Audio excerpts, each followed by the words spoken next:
Assalamualaikum warahmatullahi wabarakatuh. Alhamdulillah. Hari ini telah terselenggara sosialisasi pencegahan perundungan atau bullying dan tindak kekerasan di sekolah oleh SPNF SKB Trenggalek yang diikuti oleh pendidik dan peserta didik paket B dan paket C SPNF SKB Trenggalek yang dilaksanakan di Aula Gedung PUPR Trenggalek. Stop bullying. Mari bersatu melawan bullying. Bertepuk dulu. Tepuk satu. Satu aja ya. Tepuk dua. Tepuk tiga.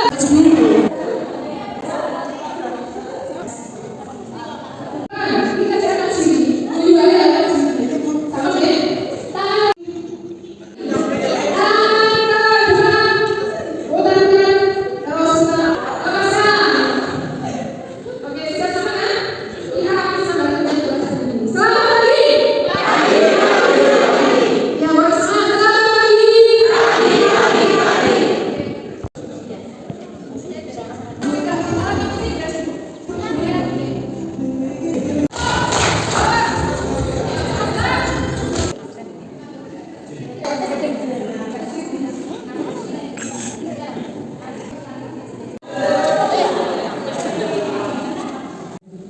Mengawali rangkaian acara pada hari ini, Bismillahirrahmanirrahim. Pencegahan perundungan, bullying dan tindak kekerasan di sekolah SPNF SKB Trenggalek.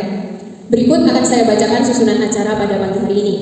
Yang pertama, pembukaan, kemudian menyanyikan lagu kebangsaan Indonesia Raya, dilanjutkan dengan doa, kemudian laporan ketua panitia, dan paparan materi oleh narasumber dari Dinas Sosial. Dilanjutkan dengan tanya jawab dan penutup. Mohon berdiri dengan sikap sempurna. Kekayaan masing-masing. Semoga Tuhan menjadikan acara ini bermanfaat bagi kita semua, serta acara ini akan berjalan dengan lancar dan kondusif. Ya, dalam menyusun presentasi pada pagi hari ini, kepada Ibu Indera Hayu SPD selaku Ketua Panitia, disilahkan untuk menyampaikan laporannya. PUPR ini dalam pencegahan perundungan, bullying dan tindak kekerasan di sekolah pada SPNF SKB Trenggalek tahun 2023. Hadirin yang berbahagia, perkenankan kami melaporkan laporan kegiatan pada pagi hari ini. Latar belakang kegiatan hari ini sebagaimana tercantum dalam Undang-Undang Nomor 35 Tahun 2014 tentang Perlindungan Anak. Pemerintah Indonesia telah menetapkan perlindungan anak sebagai prioritas nasional. Aturan mengenai larangan kekerasan terhadap anak, khususnya di konteks sekolah, diatur dalam Peraturan Menteri Pendidikan dan Kebudayaan Nomor 82 Tahun 2015 tentang pencegahan dan penanggulangan tindak kekerasan di lingkungan satuan pendidikan. Aturan kebijakan itu diterjemahkan sebagai upaya pencegahan dan penanganan kekerasan terhadap peserta didik dengan tujuan menciptakan iklim yang aman dan nyaman untuk peserta didik belajar. Atau bullying adalah tindakan penggunaan kekuasaan untuk menyakiti seseorang atau kelompok orang baik secara verbal, fisik maupun psikologis sehingga korban merasa tertekan, trauma dan tidak berdaya. Hadirin yang berbahagia, tujuan dilaksanakan kegiatan sosialisasi ini adalah untuk meningkatkan kesadaran terhadap peserta didik agar bisa saling menerima, saling menghargai satu sama lain, saling mendukung dan tidak saling membenci. Peserta pada kegiatan ini yaitu tenaga pendidik dan kependidikan serta peserta didik pendidikan kesetaraan SPNF SKB Trenggalek dengan narasumber kegiatan dari Dinas Sosial Kabupaten Trenggalek bertempat di gedung Aula PUPR Kabupaten Trenggalek.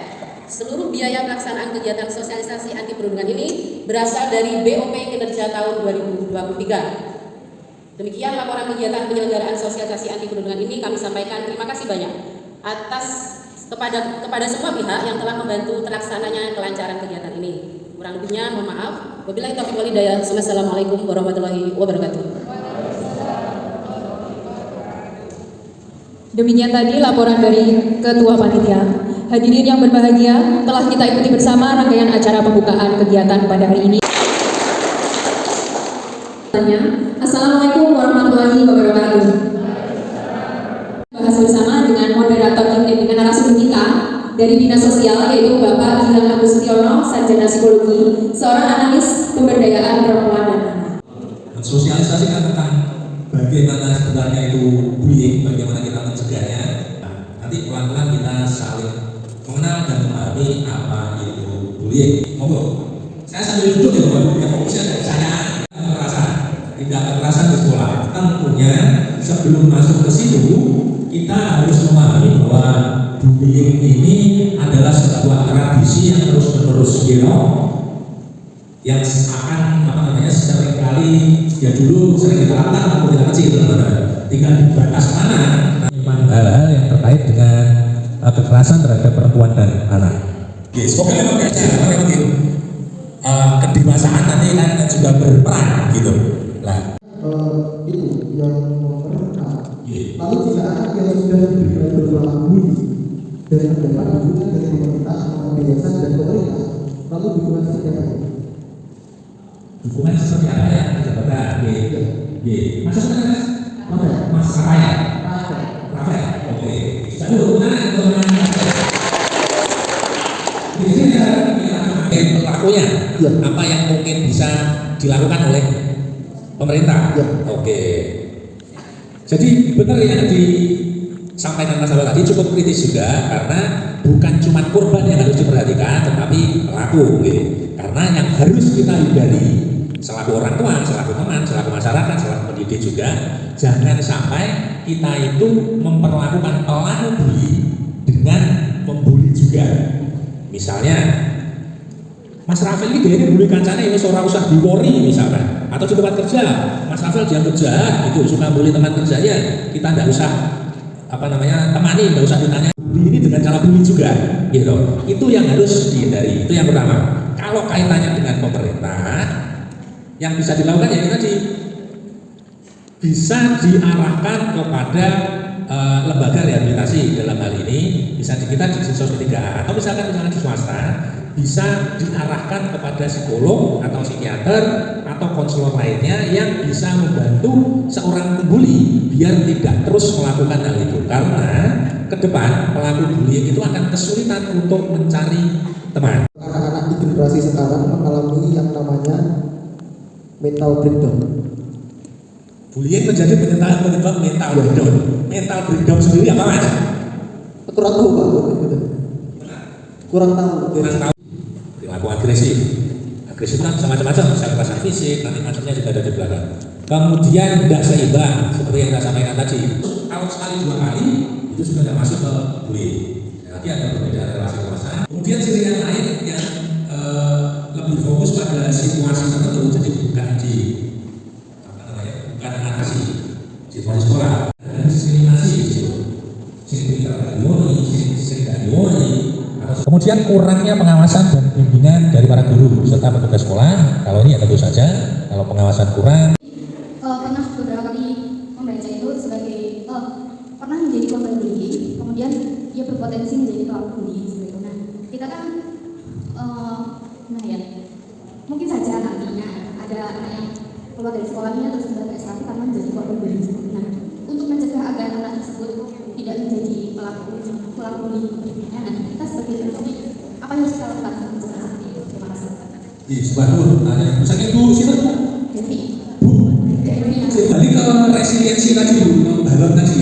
Kalau misalkan si korban ini sering dibully, memang betul dia berpotensi untuk menjadi pelaku bullying di fase berikutnya, karena yang sering terjadi memang kelas 1 digojloki oleh kelas 2, untuk memudahkan contohnya tadi. Kemudian ketika dia kelas 2, dia akan digojloki yang kelas 1, Nah, gimana caranya supaya tidak menjadi pelaku bullying?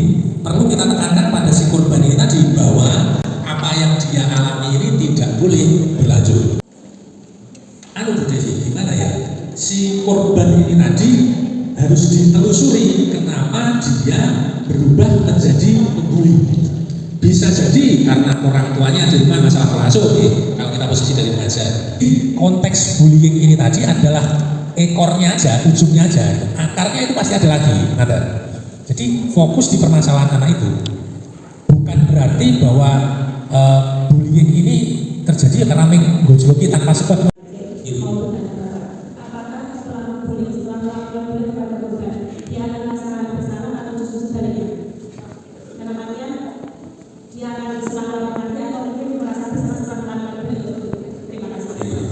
tangan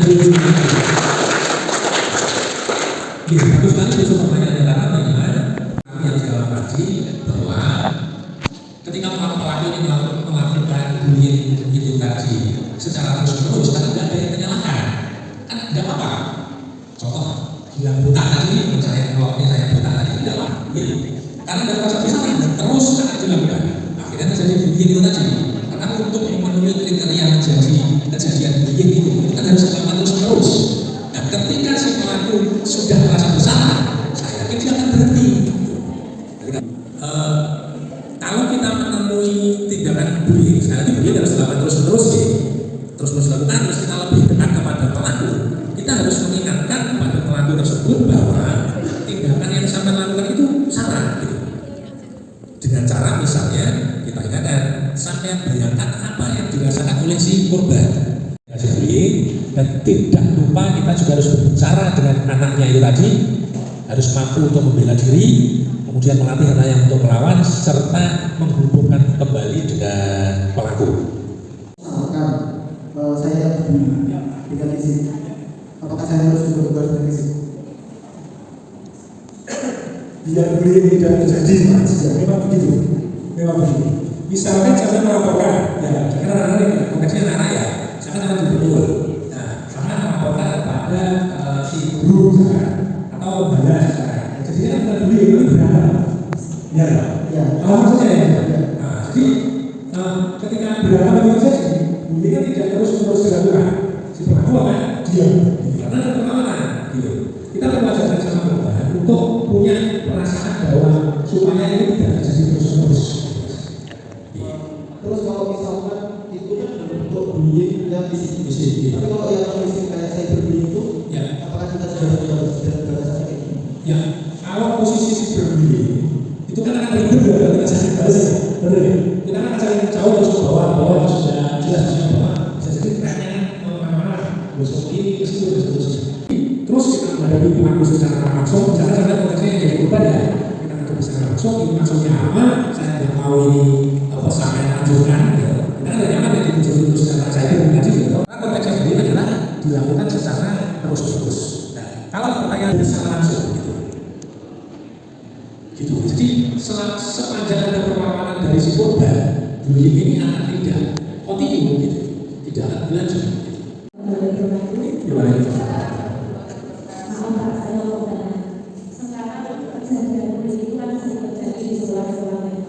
Terus permasalahan begini, ketika guru ingin mengarahkan si pelaku bullying, ternyata orang tua dari pelaku bullying itu ternyata ada yang menyalahkan sekolah yang saya tahu solusinya gimana? Terima kasih. Seperti yang saya katakan tadi, memang kan sudah selesai krisis masalah kan menyalahkan guru.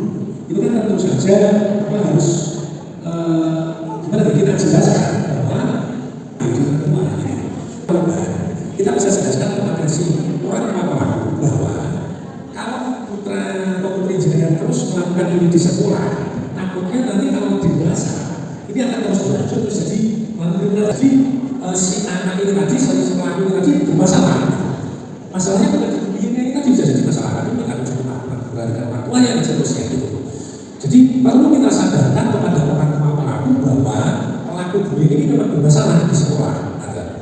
Perilaku agresif yang dilakukan berulang-ulang oleh seseorang atau sekelompok orang yang memiliki kekuasaan terhadap orang lain yang lebih lemah dengan tujuan menyakiti orang tersebut. Terima.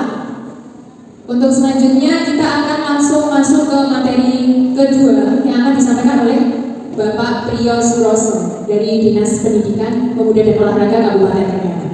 Monggo Bapak. Ya, saya satu lagi masih bilang dari Divisos P3A. Bapak Ibu dari SKB, pertama kali ada kegiatan ada kedua sama baik teman-teman saya dari kesempatan kembali tadi yang pertama yang saya sampaikan Bapak Ibu sama kayak teman-teman lagi ya dari informal ini tadi Bapak Kepala Dinas sebenarnya berkenan untuk hadir bersama dengan karena kesibukan hari ini beliau mendisposisikan pada kami. Jadi jadwal Kepala Dinas itu hari ini saya yang kegiatan. Itu sudah beberapa teman-teman ini saya akan menyampaikan sekilas saja judulnya sekolah gaul ya. Namun mohon izin, ini sangat perintis banget ya. Mungkin yang izin.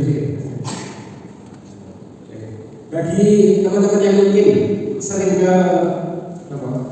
Dengan alas masih ada teman-teman ya. Iya, kalau sama saya ada. Cuma nanti terbelek, kemudian rebusan dan lainnya. Sehingga saya pernah diutus almarhum bapak saya mencari tempat ke Batu di Batu Batu. Itu ternyata ada seorang pendeta. Dan alhamdulillah bagus. Betul ya, bicara. Sehingga di pembelajaran ini saya rotok lipir ya, materinya rotok lipir.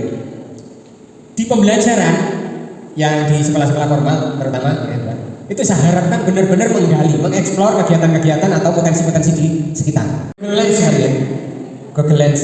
Nah, itu bisa dicoba nanti. Jadi kalau ke adik-adiknya atau ke putranya, bagi yang sudah punya putra, coba diajari itu. Cuak, ya, apa cuak? Ya. Frame itu untuk konten, pembelajaran luar. Tapi frame itu sih, frame atau frame, terbiasa ya. Yang situ ada ya. Frame itu sendiri juga salah satu dari bentuk video. Putra panjenengan itu sebagai hal yang paling mudah. Secara dunia ini, tolong putra panjenengan jangan dikalahkan oleh HP. Dan bagi panjenengan yang belum nikah, pahami orang tua kita jauh lebih menarik, lebih indah daripada HP. HP untuk hiburan, bukan bekerja ya. HP untuk hiburan, interaksi panjenengan dengan HP untuk hiburan itu jauh lebih sedikit daripada interaksi panjenengan dengan orang tua. Terima kasih teman-teman, juga Bapak Ibu Pamo. Semoga kegiatan di SKB akan lebih bagus lagi, dan untuk teman-teman peserta didik akan meraih hasil yang optimal dan bermasa depan jauh lebih cerah. Amin. Sekian dari saya, mohon maaf jika ada salah dan hilang. Bila taufiq wal hidayah. Wassalamualaikum warahmatullahi wabarakatuh.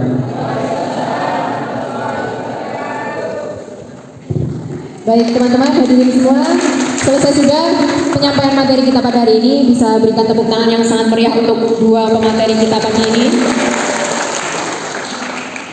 Partisipasi peserta yang sangat luar biasa. Semoga ilmu yang kita dapatkan hari ini bermanfaat bagi kita semua.